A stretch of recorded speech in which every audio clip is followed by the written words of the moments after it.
हमारा मन कभी एक बात पर नहीं टिकता, कभी एक बात तो कभी दूसरी बात, वो भी बातें ऐसी जिनका कोई तालमेल ही नहीं।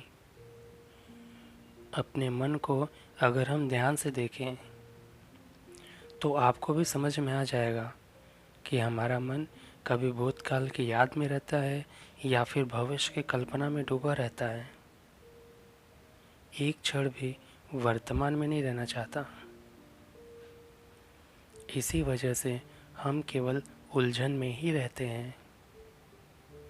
जैसे एक शराबी शराब पी के और भी ज़्यादा बेहोश हो जाता है, भूतकाल की याद में या भविष्य की कल्पना में पूरी तरह से डूब जाता है।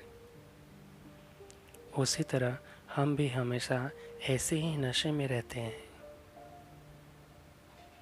कुछ लोग जो बातें भूतकाल में हो गई हैं उनमें डूबे रहते हैं कि ऐसे किया होता तो आज ये हो जाता, वैसे किया होता तो आज वो हो जाता, और कुछ आने वाले भविष्य की चिंता में हमेशा पड़े रहते हैं। कोई भी वर्तमान में नहीं जीता। तो आप ही सोचिए कि क्या आप उस शराबी की तरह बेहोश में नहीं हैं?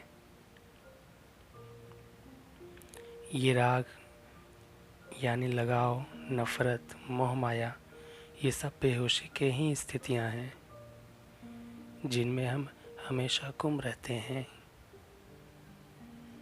आज के दौर में हम आराम, सुख, शांति पाने के चक्कर में आराम, सुख, शांति से ही दूर पैसा, मोह माया के चक्कर में उलझे रहते हैं। ऐसे में कहाँ जीवन है, कहाँ सुख है? ध्यान करने से हम ये तीनों अवस्थाओं से मुक्त हो सकते हैं।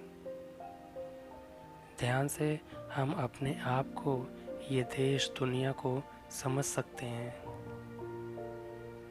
क्या आपने कभी ये सोचा है कि हम पानी के नाम से जानते हैं वह वास्तव में है क्या?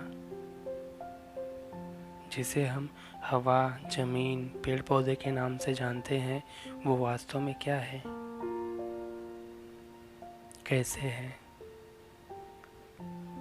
ध्यान से हम ये सब समझ सकते हैं।